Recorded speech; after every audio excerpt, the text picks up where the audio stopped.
Hello, everyone. Now we have a challenge here. I have only 50 minutes to my 20 minutes presentation. So give me a hand if I'm going too fast for you, okay? So my name is Inês Santos. I worked at Primavera. I'm the Scrum Master for 3 Scrum teams. In our development and innovation area, we are working on Scrum, pure Scrum. We are trying to do it. I'm also the owner of the development process. We've been in a process for the last 3 years to move to Agile and Scrum specifically, and we are transforming all these teams, and that's why I'm here today. Throughout the evolution of our processes to Agile, I've been experiencing a problem. So, how to develop the Agile Principles and still stick to our organization existing project management targets. This is our most bigger problem. We have a governance framework. We have 20 years of data, of managing projects, and now we move our methodology. What do we do? So people ask what an Agile project looks like, how to connect the Agile practice with these metrics like return of investment, and also with ISO, CMMI. So I'm here to say that this is also possible. We had last week our SCAMPA, so I can announce you today that we are CMI level 2 certified. Thank you to StrongStep for your support on this 3 years journey. But as soon as the Agile exceeds the effort of some non-critical projects, yes, we are okay. We have to think of what are we going to do with the management. How can we change it? How can we manage it? In Primavera, we transform 80 people and created 12 Scrum teams with the product owner, with the Scrum Master, development, quality assurance, everyone in the same team. So let's go to the concepts first. So project. Project is a temporary endeavor designed to create a unique result with a beginning and end, with specific results to meet, honoring constraints. And the constraints are the same both in Agile and classical traditional projects. So we have scope, time, quality, and cost. The difference here is how to manage these constraints. In Agile, we manage it in a different way. So project management is the activity of planning, controlling, organizing, motivating resources, procedures, and protocols, both in traditional or Agile projects. It is also the same. This is a true statement in both types of management. The difference here is how you do it, how you do the project management. So we have the traditional project management concepts. We have to add the Agile Principles, and the combination of both, we have the Agile project management. This is a whole new fruit. So my idea here, in 10 minutes that I have now, is to explain it how we hit it in Primavera. So beginning with the traditional project management. This means significant planning up front. At Primavera, we took 2 months to plan a 9 months project. So we can start the 9 months project. The estimation was done by expert leads. In Primavera, team leads estimate. This leads to no motivated people, no innovation, because someone estimated what you have to do and you have to stick to the plan. No working software till late in the cycle. This is, in our case, was because we have different silos. Development area was separated from quality assurance, from testers. So they were not synchronized. Development start a development story and Quality assurance team will take it 1 month, 2 months after the development stops. So when they find bugs and they find problems, the developers were on another story. They have to stop it and go there, fix the problems. And we had long release cycles. So projects took 1.5 to 2 years. So Agile needs to be combined with the project management in order to evolve from the team-based software development to the project-based solution. We cannot only stick with the Scrum things. We really have to manage it. It's not only a team working with Scrum. This team is in a company. The results from these teams, the products that these teams create, are combined with products that other teams create, and we have to launch it together. So focusing now in the Agile Principles.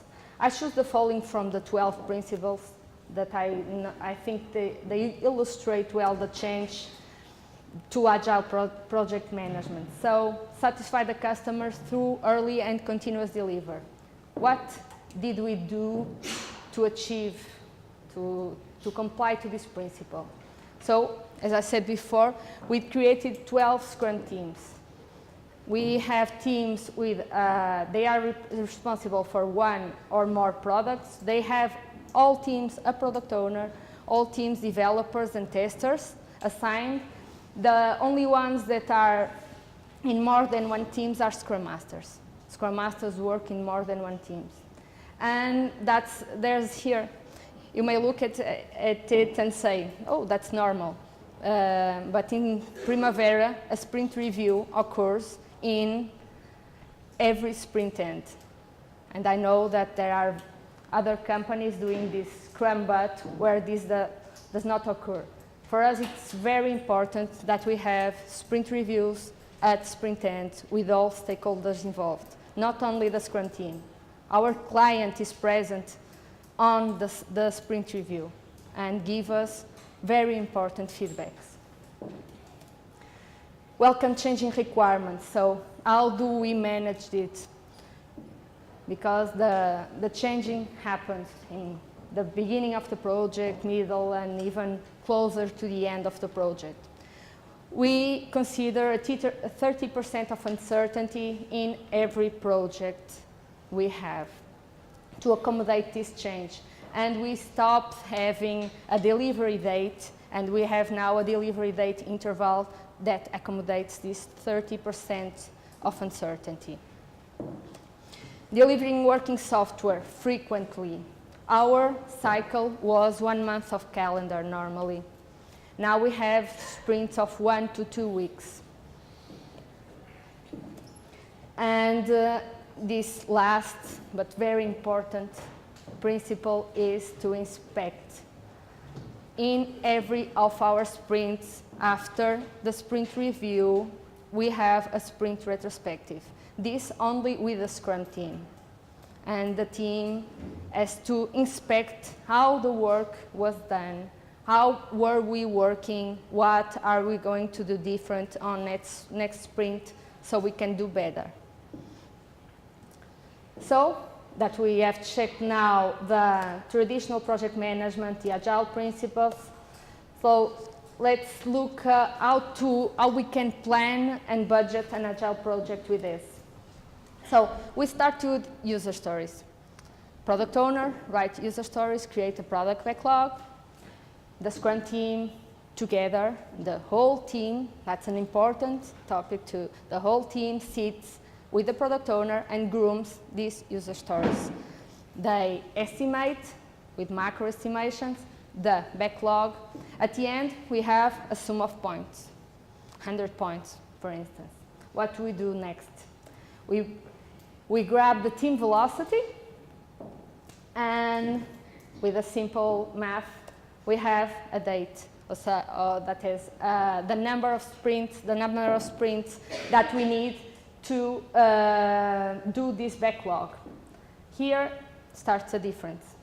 Then we included the uncertainty value, the 30% that I talked about. Then we reach not a date, but a date interval, okay? 30% to the, for one side and 30% for the other side.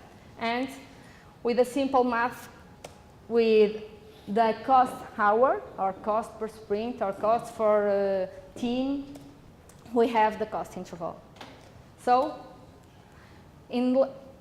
here, where the sprint zero ends, normally in less than a week, we have a date interval, a cost interval. That's all that you need to have a contract, okay? So we have in Agile different scope definition, most close to customer needs and priorities, the way we formulated the user stories, with the personas, with the goals, with the benefits. We have different contract setups, so focusing on intervals. Then we have faster backlog estimation, because we use story points. We use relative estimation, it's much faster. And the project plan and budget setups are also faster. We use these math accounts that I just showed you. And we have much more, a higher inspection, so every sprint, not only the product is inspected, but also that how the team works is inspected, and we have more flexibility using this uncertainty to work in the backlog, to include inputs from the reviews, change, remove one user stories, add another that are now important. So we can set up the project and how to monitoring and control. Now we have two levels of monitoring and control. We have sprint level and project level. At sprint level, these reports provide fast and accurate information of the sprint to the Scrum team, so they can plan and replan every day. So we have sprint burn down that answers questions like, is the team likely to end this sprint in the defined date with the defined scope for the sprint? We have stories overview, where we have for each story which is the remaining work, what are the bugs open, are the tests passing or not, and then we have bug status. All these reports are related to sprint information, so the sprint that is running, and we have to check the bug status for one important issue, that is technical debt. Is it growing? Is it controlled or not? At project level, we have different indicators too, so velocity, how much effort is the team doing for each sprint? Is this compliant with the velocity we considered in the plan and budget setup? Release burn down, seeing how much work remains in each sprint, and this on budget value that enables us to follow the target defined on budget. So these are this all new fruit we have that combines the traditional and the Agile principles. And as a conclusion, we have faster contract setup. We do the scope, plan, and budget, but now with different contract commitments. Scope is not strictly defined. Plan and budget are not precise value, are intervals. We can do monitoring and control also, but with different metrics. But we can monitor and control the project, and we have higher product validation. The client is validating the product in every sprint. So in conclusion, we did it. We can, with a few changes, manage a project with Agile methodologies. So, thank you all. Up on the gallery. 20 minutes.